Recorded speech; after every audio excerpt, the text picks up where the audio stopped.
Who are the Gigantes? The Gigantes were a race of giants born out of the battle between Uranus and Kronos.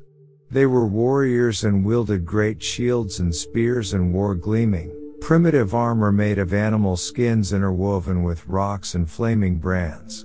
In terms of their appearance, the Gigantes looked partially human, but enormous in size and wild-looking. Rather than having legs like a human mortal, their legs consisted of many intertwined serpents. Also adding to their fearsome look was their hair and beards, wild, long, and unkempt. Unlike the gods, the Gigantes were mortal and could be killed by immortals and mortals alike. Origin: Kronos was desperate to overthrow his father, Uranus, liberate his siblings, and ensure that there would never be another child born from the father who was now a monster. Using the sickle made from stone that he had been given, Kronos emasculated his father. As his testicles and blood spilled into the ocean, they mixed with the swirling waters. From each drop of blood a new member of the family of Gigantes emerged, terrible and warlike and bigger than any mortal who ever walked the earth. Family. The Gigantes are creatures with godly origins, but no specific mother. They are considered to be earthborn, for they come from the co-mingling of the blood of Uranus and the earth at the shore of the sea. The Gigantes were not the only creatures to rise out of the blood. The Erinyes, Furies, and the Meliai, tree nymphs, were also born out of the castration of Uranus. History. The Gigantes, even though they originated from the godly blood of Uranus, were arrogant and insolent creatures of excess, wrath, and violence. They were the ultimate personification of hubris, which would ultimately be their undoing. The Gigantes would suffer punishment from the gods for their deeds against mortals and immortals alike. Although they were not directly born from a mother and father, there were some gods that would try to protect the Gigantes from harm as if they were their own children. But they would all ultimately be defeated and killed with the help of a mortal son of Zeus, and the efforts of the other gods as well. The Gigantomachy. The Olympian gods were constantly entwined in a struggle for power and rule over the cosmos, replacing one leader with another and overthrowing the ways and thoughts of the past. At times, these battles were started over petty squabbles or the smallest incidences of treachery or offense. In the case of the Gigantomachy, a great war began with the theft of cattle from the god Helios by the Gigante Alcyoneus. Helios was infuriated and in a fit of rage, demanded justice from Zeus and the other gods. As was typical in these battles, there had been a prophecy that the Gigantes could only be beaten if a mortal were to help the gods. Gaia wished to protect the Gigantes, whom she considered to be her children, from any harm by seeking a special plant that would grant them protection. Zeus didn't share Gaia's feelings, knowing with certainty that the Gigantes were dangerous and violent creatures.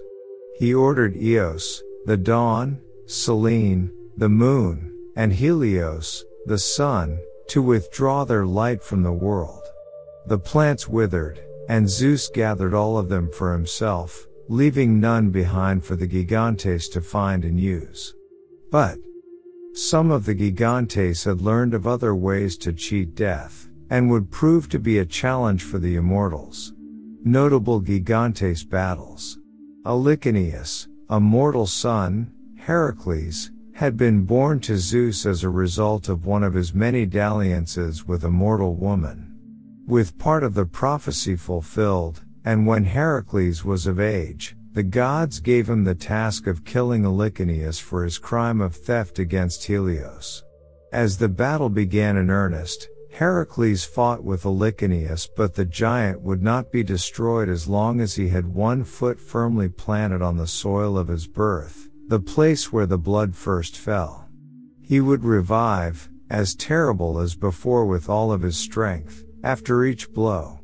With Athena's help, Heracles managed to wrestle Alcyoneus away from the shore and finally killed him.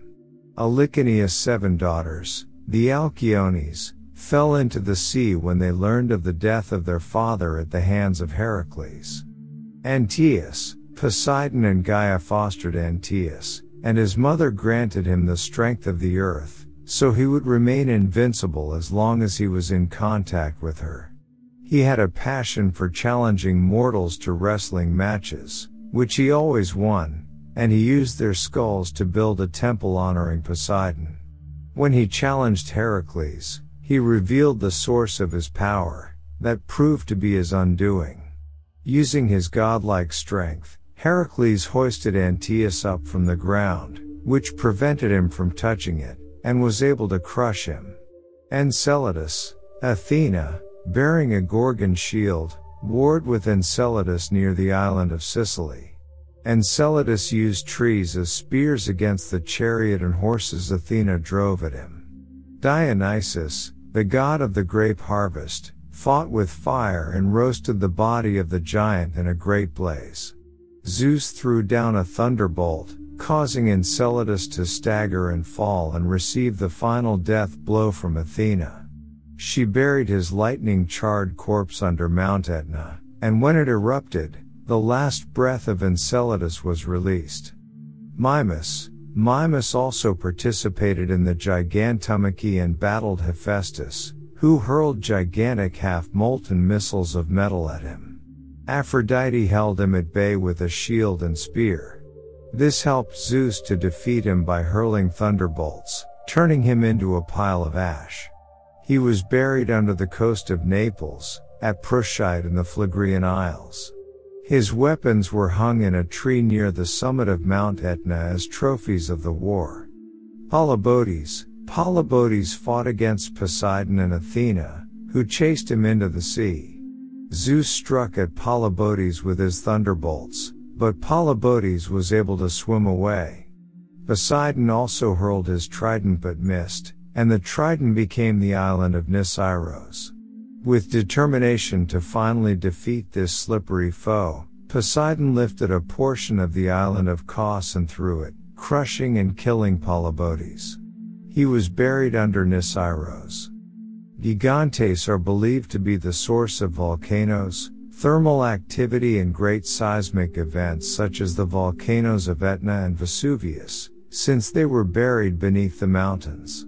Whenever the giants moved in their tombs, calamity would strike the earth in the form of a raging volcano or great earthquake. Some believe that the Gigantes represented the barbaric tribes of Thrace, who dwelt to the north of Greece and were less civilized than their Greek neighbors. The Thracians are believed to be born of the ashes or blood of the defeated and vanquished Gigantes.